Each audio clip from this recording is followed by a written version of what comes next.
Pennsylvania's is entitled the Equity Act. The federal one is the Non-Discrimination Act.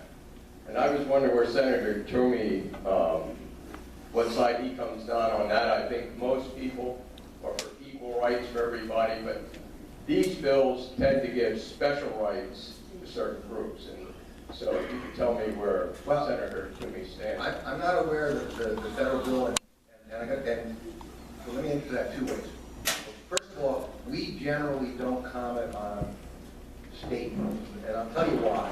One, because of the role, we try to stick within our pond of the federal role versus the state role, but also, if we were coming sort of with pure hands, in other words, if everything in Washington were working so well that we had the time that we could get into, what's working or not working on the state, that would be great. But we've got our own problems. But I'm not aware of the federal bill, but I can tell you this: Senator Toomey does not believe that we need more laws in this area. I can tell you that. I'm not aware of that particular bill or who's behind it, or whether it's in the House or in the Senate, or they're just talking about it. But we don't need, in general, more laws in that area. So I wish I could. I just don't know if without a Senate bill number such and such or whatever. But I know conceptually we do not need more laws in that area. Yes, sir. Oh, ladies first. Okay, today, my name's Kim Free. Okay, today on CBS Philly News, in Allentown, there was Egyptians, Jordanians, Iraqis, and Syrians. 200 arrived today. I guess it was today, sometime this week, and they went to Allentown to the American Charity Association to receive food supplies and medical care, and he's a refugee family. So how did this happen? And I thought this was going to stop because we're here right now. Yeah. Okay. So there's two things. One, within the constitutional scheme, we may disagree whether he's doing it or not, but the President of the United States executes the law. Okay. So he implements. He's the one in charge of agency. So what Congress is now trying to do is trying to rein in. The only real tool Congress has is to cut the funding. So you cannot spend money on everything. Right now, what they've done is simply, they've written the president, they've asked him to stop it. He's not going to based on just that. And there are moves now to find tools to fund that. Now, the second part is, broadly speaking, there are bona fide refugees. And if you want to look at this in a sort of protection type thing, we really don't have a lot of threat from, or if you think of, let me put it this way, if you think of when you think of a refugee from any other type of situation that we've got, who are generally refugees? Women and young children. Okay.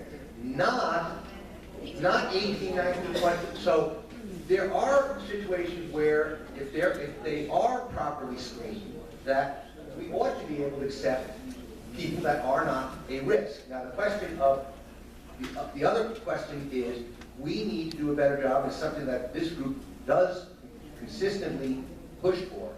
We need to make sure that we are teaching people American values. That is the second part of that. Not just to bring people so they stay in a pocket, but to bring them into the American culture. But there was stuff, a lot of this was already underway. The president has come up with the number that he would like to do. Congress is pushing back on that. I think that in that particular area, we may be able to have some success because the American people, regrettably, it took the Paris situation, but the American people are now waiting. I think I have to make one more after this because I have to speak at 7 o'clock tomorrow morning in Quakertown. Pity those poor people. Bruce Rader, the leader of the Senate. There's some in the Senate that want to remove Mitch McConnell as the leader of the Senate, majority leader. How does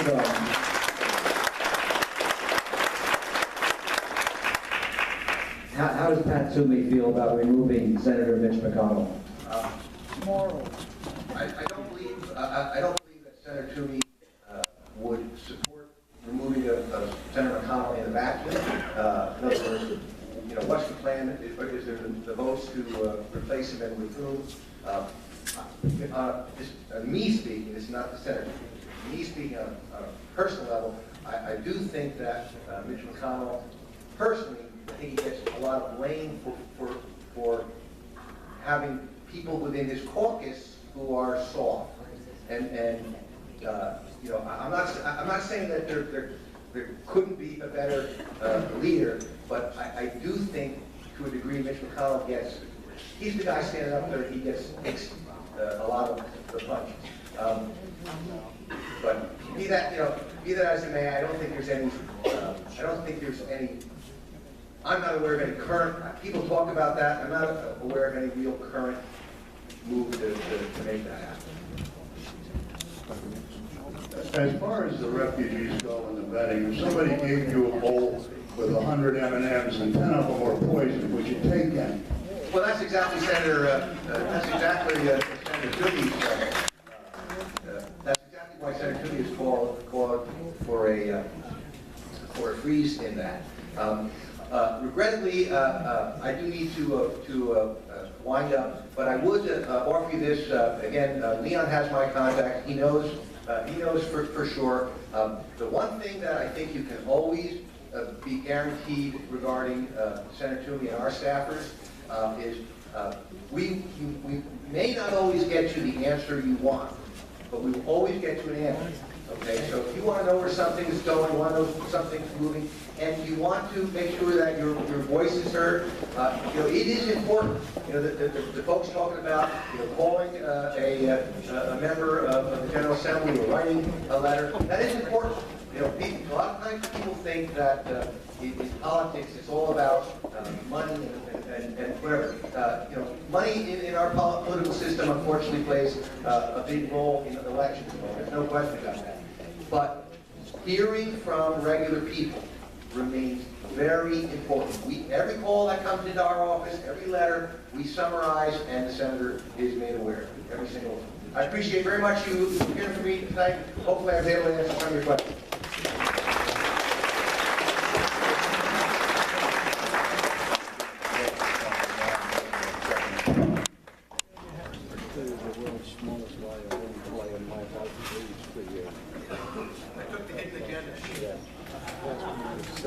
I lost all my notes.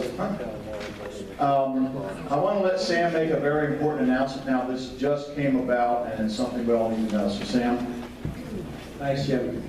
Folks, just a few minutes ago, we got word that David Bollinger, who is the founder, the godfather of school property tax elimination, was just rushed to a hospital for emergency surgery. People at his home are crying. This is unscheduled, obviously. So, folks, we ask for your prayer. Please say your prayers for him. We want him, obviously, to pull through this. We want him to see the victory that he started. Please pray for him. Thank you all.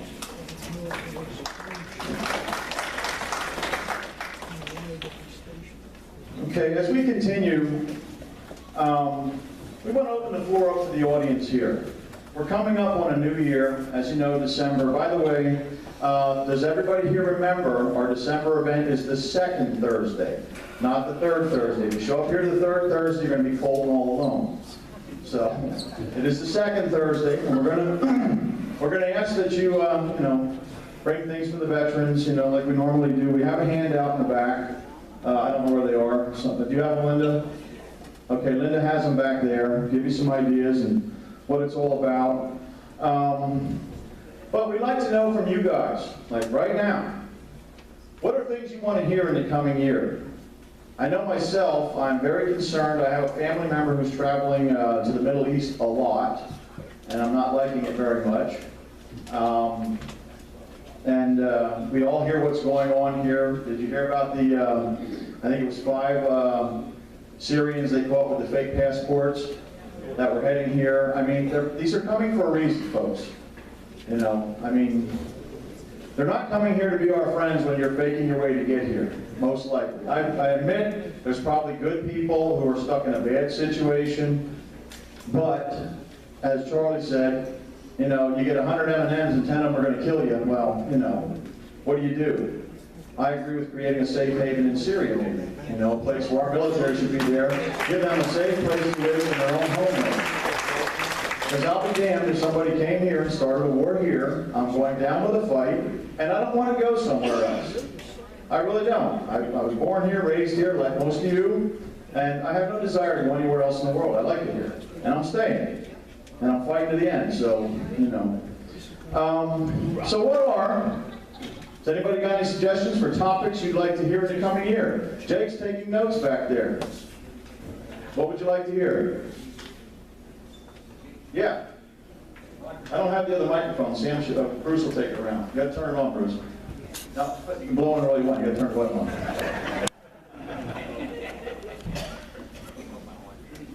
Oh, hold the button.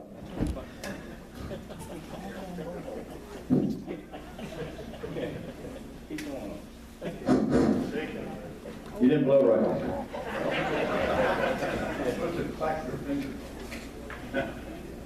Roger Feig, Robinson Township, former history teacher in high school.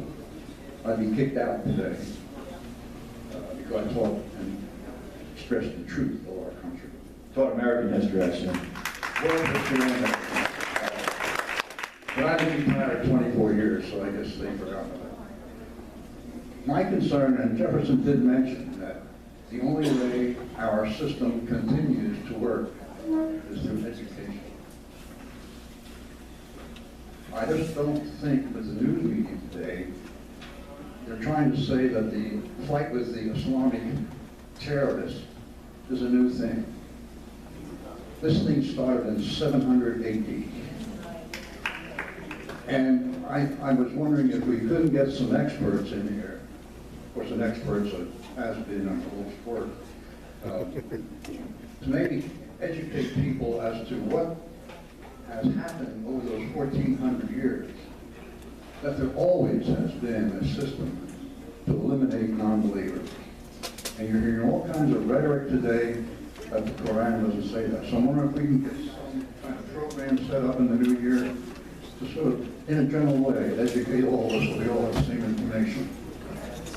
I agree, and we do want to do that. Is there any other suggestions? And by the way, we have looked into somebody coming here. I can't remember the lady's name, but it was $10,000.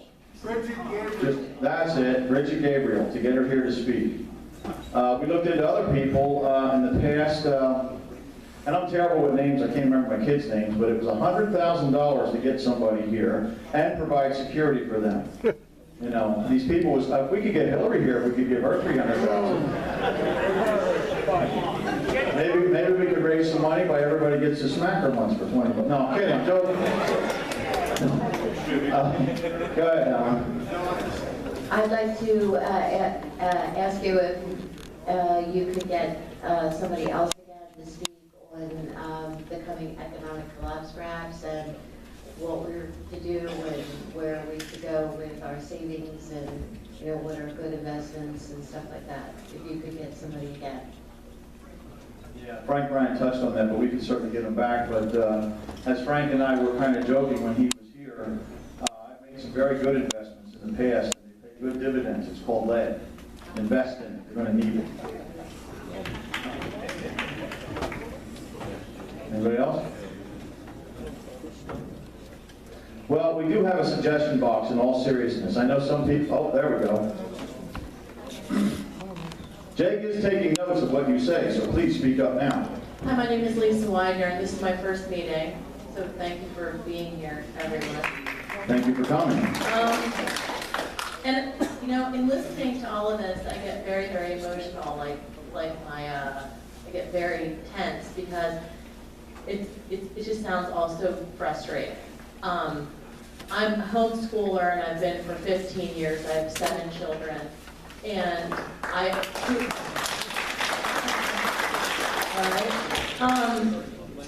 just had a couple of things, and maybe it's a totally different direction, but you know, we are where we are, and the refugees situation, the financial situation, and everything else that's going on.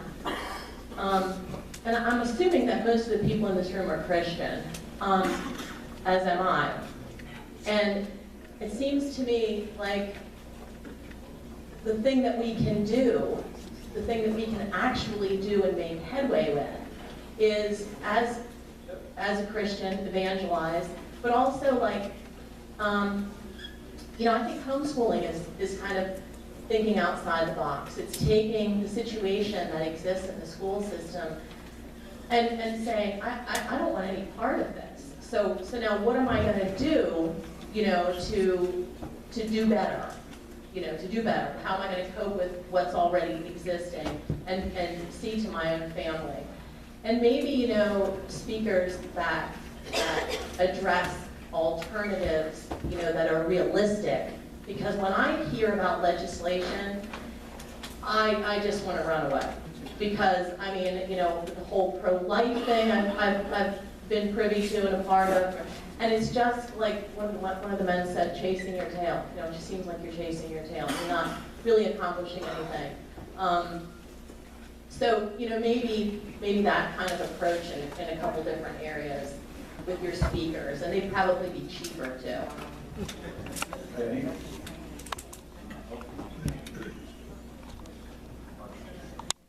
Don Meyer is from Kempton. Can we act and work on this real fast and get President Obama to resign right now?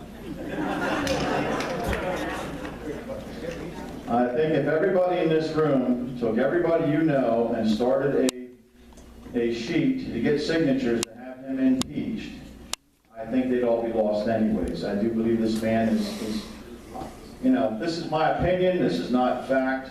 I do believe this man is trying to stay in power. He's trying to create a national emergency. Are you guys all aware of executive orders? There was one under Bill Clinton in a national emergency.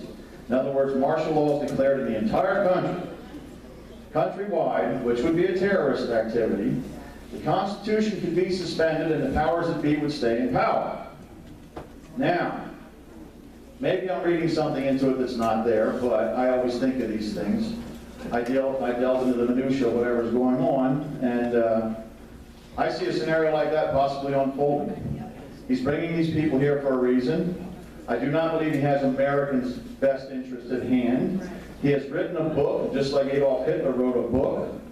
And if you read Obama's book, he has a plan laid out, and certainly does not follow what our forefathers believed.